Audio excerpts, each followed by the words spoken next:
You're watching The Breakfast Club. Morning, everybody. It's DJ Envy, Angela Yee, Charlamagne the God. We are The Breakfast Club. Got a special guest in the building. Hey, Boogie with the Hoodie. Hey, Boogie with the Hoodie. What's going on? What's going on? Congratulations. What's up, my brother? The album comes out this Friday. That's a fact, man. Proud of that. One of the first streaming artists that Atlantic signed. Signed basically off of streams and how popular you were online. So congratulations to that. All right, good looking, man. I was checking out your chain. At first, I was like, is that a Dream Chaser chain? I didn't know you was down with Dream Chasers, but that's not.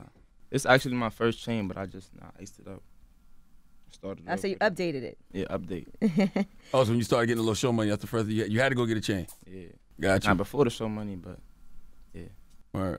Now, you know what always was a question to me?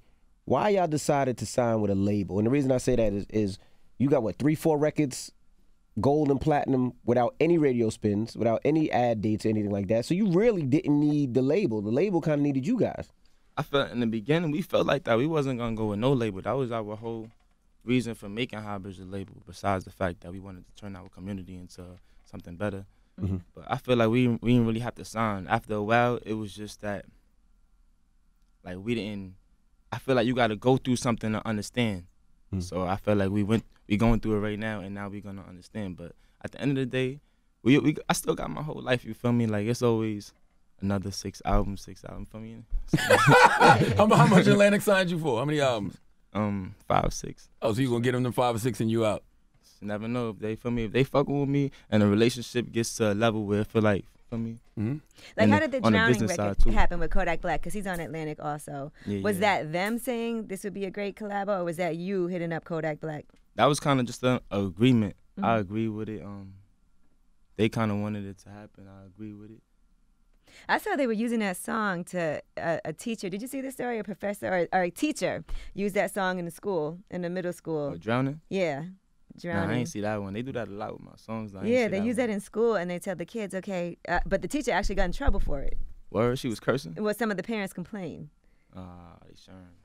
About that. Now, are you forced to wear a hoodie everywhere you go? Because your name's A Boogie with the Hoodie?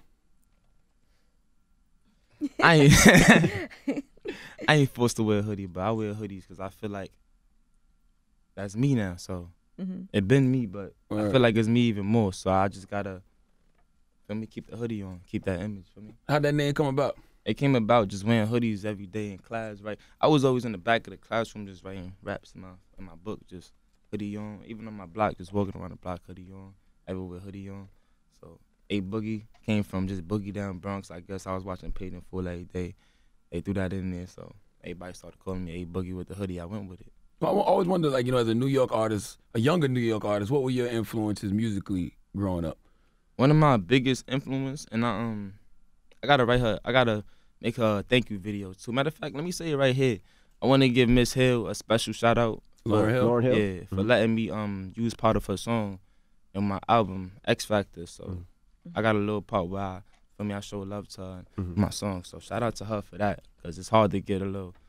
To get that approval from Lauryn Hill. I hate that record too, man. We talked about this record just the other day. Because my mom used to listen to that record all the time when she got divorced from my pops. And like at first I thought she was just like cool because she was listening to Lauryn Hill. Then I got older, I'm realizing she was hurting. This song is about pain. That's pain. A painful song when you listen to it. Like, damn, who hurt her? What was the song? What's your song about? Why'd you sample it? I feel like that part at the end is just a catchy melody. That part at the end is just fire. That's one of my favorite songs just because of that part right there. And it is meaningful too. So I put it through my experience, and then I went to go write that song for me. That's how I feel like. So I feel like it's my song now, kind of in a way.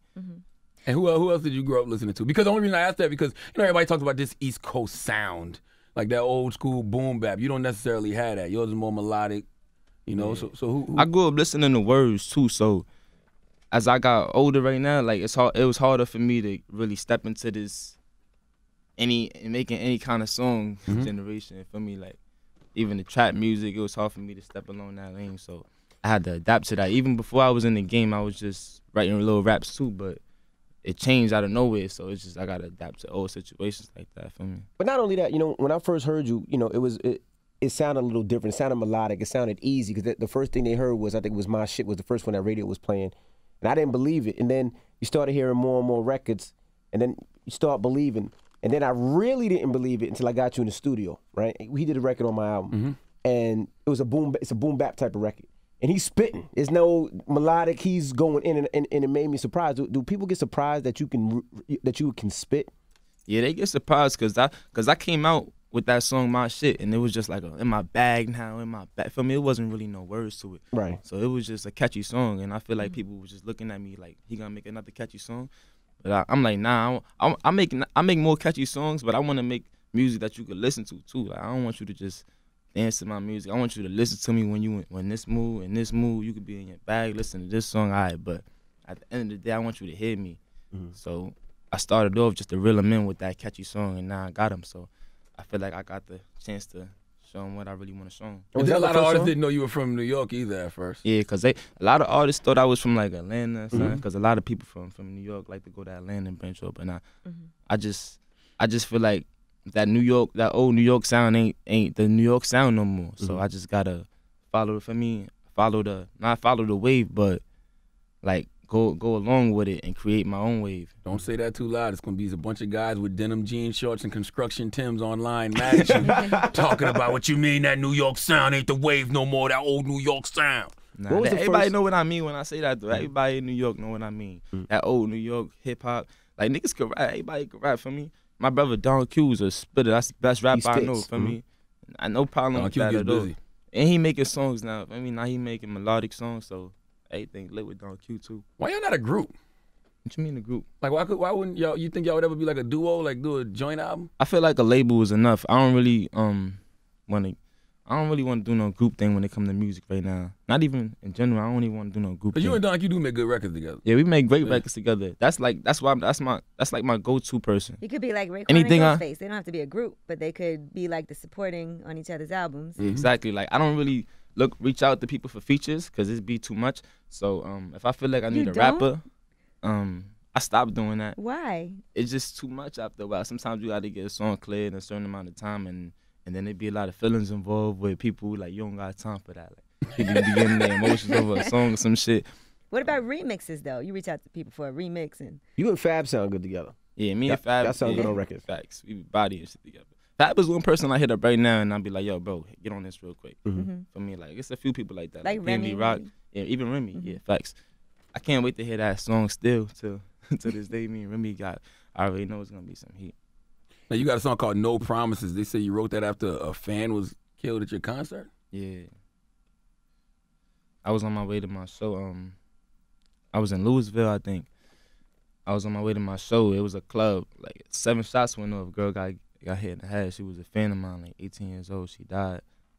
And I saw it on the news the next day just for me. Just watching the news over and over. Just replaying that shit in my head. Like, what if that night would have really went on? Just thinking about what if. So I ended up making that song. And it wasn't just that situation in that song. It was a whole bunch of, it was my life in general. Like, just my life coming up on the grind. Things I'm going through, like women, for me, all that. You was blaming yourself for the young lady getting shot? I wasn't blaming myself, but at the same time, I feel like, damn. It just felt bad. For me, like, yeah. So I had that little, yeah. I remember seeing you perform. Did you open for Drake and Future? Drake in the Garden. Yeah. At the Garden. How was that? Because that's a huge stage in front of a huge audience. At that time in my life, I felt like a kid, still like getting toys, mad toys for Christmas. Like I felt like I was spoiled right there. Damn, I didn't even feel like I was supposed to be there. I was just performing, looking at all the lights, like damn, like really, literally dreaming. I felt like. How did that even happen? Did he just hit you up and say, "I'm gonna be in New York. You from New York?" Yeah, he like, yo, you the hottest in New York right now. I'm like, yeah, nigga, yeah. Like, yeah, you want to come out? I'm like, why not for me? I told everybody, like, yo, bro, I'm going out for Drake tomorrow. They was like, where I'm coming? Niggas like, can I come? I'm like, nah, bro, I'm bringing like 3 people and shit. I mean, can't come deep. So I went over there and everything. It was nothing but good vibes. I got introduced to Drake. I saw him perform. A lot of people just leave after people, like, they open up for people. But I watched his whole performance for like an hour or 2. You studying the game. Yeah, that was a great show. I ain't even gonna lie. That was a great show right there. Him and Future did his thing. How did you prepare for that? I didn't. I just prayed. And what was your first start? What was your first record? How did people start hearing you? How did you get on for all these rappers out there that's in front of the station every morning with demos? What was your first start? People first started hearing me from, I guess, my love story. That's how it all started. When I came out, I had a girl pregnant. I didn't even have a pregnant, matter of fact. It was a girl that was pregnant. I thought She it said was it was mine. yours. Yeah. She said it was. She didn't really say it was mine. She was just playing mind games with me, like, I don't know, this and that. So I'm like, yeah, this is my niggas.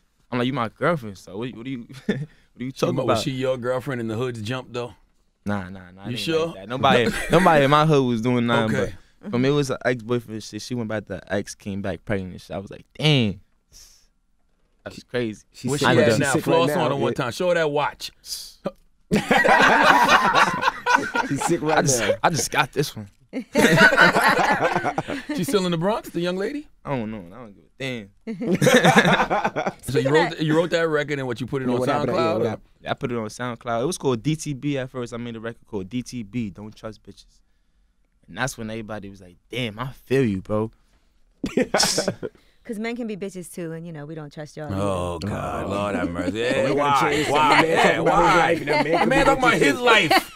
If that's his experience, let that be his Goodness gracious. experience. So, guys, you But put the record females out- understand men's life more. Like, men don't understand a female's Explain life that for to her to me. go do her thing like that. You see how men do their thing and females do their thing, and then a female get called a slut for wilding out, but a nigga get called like, you feel me? You lie, bro. You doing your thing. You immaculate. You. By the way, that's a very grown man statement he just made. What he just addressed was the double standard. The double standard is women do kind of forgive men more. No, not kind of. They do forgive men more than men forgive women when they get caught out there doing the same type of stuff. Facts. That's common sense to me. Now, you said it was a bidding war going on for you at one point, right? Yeah. And you said everybody wanted to sign you but Jay. Yeah. And that was a dream right there. Like, literally, I was in Florida locked up and shit for like 50 days. And like for 50 days, I was dreaming that Jay-Z signed me. You was locked up? What you was locked up in Florida for? I was from some little petty shit, but yeah. And you was in jail dreaming for Jay to sign you. For 50 Yeah. days straight. I was. Have you ever? Do you know Jay-Z? I was still like a boy, so it was like anything could still happen. Huh? Have you met Jay-Z? You know him? I'm not gonna say I know him. Which I met. Yeah, I met him. Yeah. He's aware of you. Yeah. Of course. Did you ask him why he didn't reach out? Why he didn't try to sign you? Nah, I ain't gonna ask him like, yo, bro, why you ain't sign me, bro? That would be a weird conversation. I dreamed about you for 50 days in jail. In jail. Nah, that's That's about this dog, man. That would be awkward. Too awkward. And then you had your listening at 4040. So there you have it. Jay-Z's Facts. club. Yeah, my listening event yesterday, 4040 was lit too. Do you think that it's necessary for younger artists like yourself to have a history of hip hop? You know, everybody gets on Yachty all the time when he can't quote Biggie or whoever. Like, do you feel like you have to know your hip hop history? I guess it depends on you. Like, if you really grew up in that type of culture where you should know music, yeah. But some people just grew up like, even if they're around it, some people grew up not even really caring about it, just more like listening to it for the vibe and everything. So some people like the vibe, some people like the history, some people like the music. Like, You from the birthplace of hip hop, though. yeah, high bitch. Like, that's like 5 minutes from Central. Like, The But when you Bronx was right growing now, up, New York wasn't popping with music though. nah, when I was growing up, what you mean when I was growing up? Like how old are you? I'm 21. Yeah, so you grew up in like that era of when the South was like really, really, really dominating. When I got older, like 17, yeah. But when I was like 13, 14, yeah, Like G Unit, Dipset. Yeah. Okay. Yeah, definitely. the Bronx is supposedly like the next hot spot in New York now. As you see, they're doing like, what is it, Piano District or something like that. Do you pay attention to how the Bronx is changing? I try. Like I if be the- wishing I could watch the news all the time for the Bronx still. Like, you know how you wake up and you, wherever you at. I'm in Jersey right now, so I turn on Channel 12. It's not even the Bronx 12 no more, so it feels good. Word. All I see is bad Bronx news. I have a theory that all the craziest people in America come from the Bronx and all of Florida. I ain't gonna lie, I said the same thing the other day about everything you see on the news in the Bronx being bad. That's why I did some shit for some school and I wanted to put it on the news. It ended up happening, so well, I'm glad that happened. When you first came out, they used to pitch you against Young M.A. Because I think you guys were, because they were the only two New York. New York MCs that had big records. You know what I mean? That's dope. It was a time where me and her record was just going crazy. both going back and forth. Yeah. Was that ever a problem with the labels going back and forth with labels? Because I know big labels tried to sign her. They tried to sign you. Was that ever a problem? Nah, I never even like it never really got interacted in no way. I got signed. I don't even know what her situation is, to be honest. I don't really ask about people who deal like that. You excited for Cardi B though, because she's from the Bronx too. Yeah, I'm OD excited about Cardi B, just for her being from the Bronx, period, and like she created, like she really made history just now with that shit. I ain't gonna lie, She did. She went crazy. And you guys are label mates. Facts.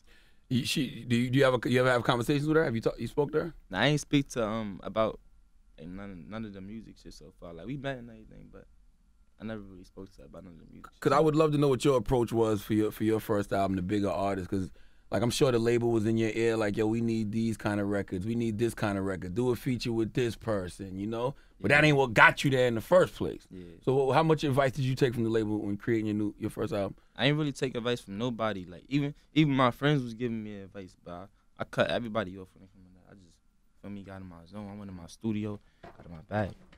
And it's not like I can make songs, but it's not like I could just make songs out of nowhere about anything. I don't like doing that. I like putting situations in songs and like going through something. Even if people don't know what the fuck I'm talking about in my song, it's gonna sound fire. If I'm going through something and I make a song, it's gonna sound fire. So that's why I just like that shit too.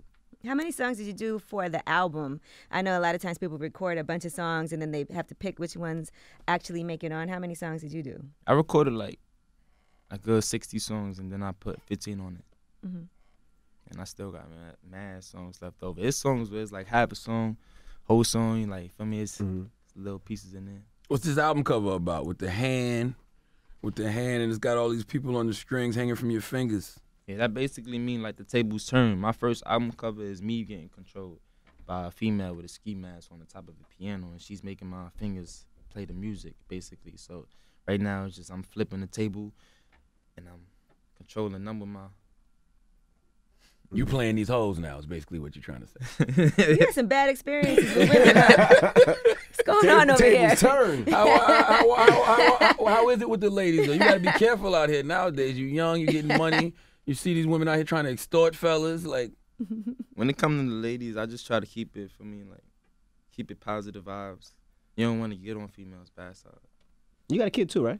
Yeah. I was raising a kid in this music industry. It's great, and it's like, you want more and more and more. It's like, damn, you wish it was fucking 40 hours in a day because you want to do this and then go see your daughter at the same time. So, hello, how's your daughter?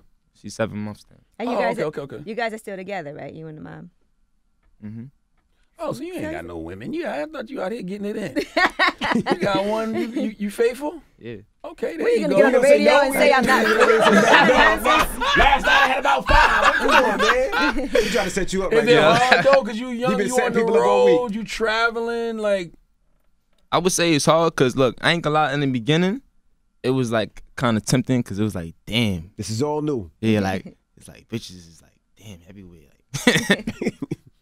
But then after a while, you get used to it. It's like, it becomes a regular thing. You can't put yourself in a situation where you fucking on your fans. I'm gonna say it like that. You can't go. Ghostface said you goddamn right I fuck fans. All right? That was before Instagram. You can't go fucking on your Instagram. Nah, you can't go fucking on your fans though. That's bad because after a while you gonna fuck all your fans and it's like they're not even Hopefully gonna. you have enough fans that you won't fuck all of them. They gonna catch feelings. A lot of your fans gonna catch feelings for you.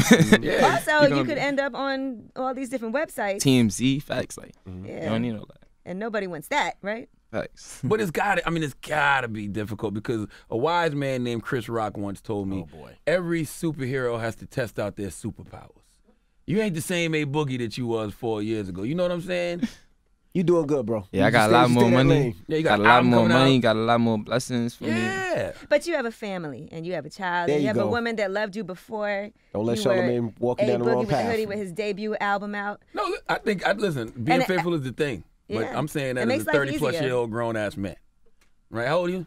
21 he told He you. said he's 21, man. Woo! I just started to use condoms at 21. I was wilding. that's when I realized, you know, I'm growing up. I need to start doing adult things. Wear And you got condoms. lucky. You got lucky. Goodness gracious. It'll keep you out of trouble, though. Having a girlfriend will keep you out of trouble. Yeah, damn sure do. Is she acting right though? She not she don't get like I guess jealous and envious, so to speak. She kind of was in the same situation as me. Like everything is new to her too. So I guess it's for me. A little jealousy always gonna be in there. How the hood treating you? Her treating me great. I go back to my block almost every day. I'm about to go back to my block after this shit. Every day? Not every day to chill. I'm not saying to chill in the corner, but I go back to do certain things. Like, I'm not even going for me, but. You got your family still there and everything? Yeah. Yeah. All right. Not my family, but yeah, my family. Friends, family, yeah. Yeah, it's not over yet. Yeah. Are you gonna go on tour? Yeah, I'm going on tour, and I think I got an overseas tour coming. That shit locked in. Yeah, I got an overseas. Yep. I got an overseas tour coming. Mm-hmm. December or November around there. What's been the most stressful part of this new transition into rap stardom? The hardest part, I guess I feel like everybody. It's a lot of pressure when it comes to everybody. Like, it's a lot of you gotta. For me, it's a lot of what you call it. People with their hand out, kind of. Yeah, but not only that, I'm not gonna say with their hand out. It's a lot of things you gotta take care of though. For me, like you can't just brush things off. Politics. Yeah, politics and shit. But you changed though. I remember the first time I interviewed you were horrible, bad, so bad that the label called me and Yee and was like, "Can you help him?" But you Give opened him up. media training. Cause I never really like, for me, I never like talking to nobody. I ain't never really like none of that. So I had to open up more when it came to interviews and all that. And plus, you're a kid. Your parents probably been telling you don't talk to strangers your whole life. Yeah, they told now me. they just got you in front of a bunch of strangers and want you to talk. And then I was in Florida for 3 years. I went to school in Florida, not school, but I was in Florida for 3 years. So it was like everybody didn't really feel my vibe and like they didn't understand what I was saying. So it was like, damn, I don't even feel like talking to nobody no more. Like, when nobody really feel you, when you ain't grow up with somebody, you can talk to somebody and everything. It's not the same vibe no more. You lived in Florida. Did you walk around with your hoodie in Florida? Nah. Oh, okay. In class, yeah, it was cold in the classrooms, yeah. Cause I just thought when you say I'm thinking about Trayvon Martin with the with the hoodie in Florida and all that type of stuff. Yeah, everybody was saying I look like Trayvon Martin with the hoodie and shit, but I didn't like when people said that shit because I feel like it was for me. How does your mom feel about everything now? My mom felt great. My mom is just praying for me every day, faithfully, and just for me. Was she always supportive of you wanting to be an artist? Yeah, I remember one time when I was a kid, I told my mom I want to be a rapper. She looked at me like, but I remember that day, and I was like, nah, mom, I'm gonna really be a rapper. I ain't gonna be one of these rappers out here that's for me. Gotta struggle to pay their rent and shit. Now, when you said he used to be awkward in interviews, like how? Like he didn't want to talk? That's all it was? You seen some of the interviews up here that people, when you know it's awkward and horrible. Yeah, I know. So it's like that? He was exactly the same. Got you. But It's exactly the same. Are you like that around your people? Like when you're not in interviews though? Nah, with interviews, I guess I was nervous in the beginning, like when I was doing interviews. This was fresh. Yeah, I ain't have nothing to talk. I had a lot to talk about, but I didn't know what to talk about because I didn't know what I should talk about. Like, it was certain things that you gotta keep an image and shit. I was like, damn, I don't know what to say. Like, do you gotta keep an image though? I think the easiest thing to be is yourself. I think Cardi B is proving that. But when I say keep an image, like don't go out of character is what I mean. Like, there's a lot of ways you could. I see what you're saying. Like I'm in the game, I'm gonna kill everybody, I'm gonna shoot all of y'all. Not even. That's out of character. Yeah, you could call it example. Yeah. That's an example. Perfect example. Perfect example. Oh, gosh. All right, well, the album, The Bigger Artist, out this Friday. Make sure you pick it up. Hey, Boogie with the Hoodie. And it's The Breakfast Club. Good morning.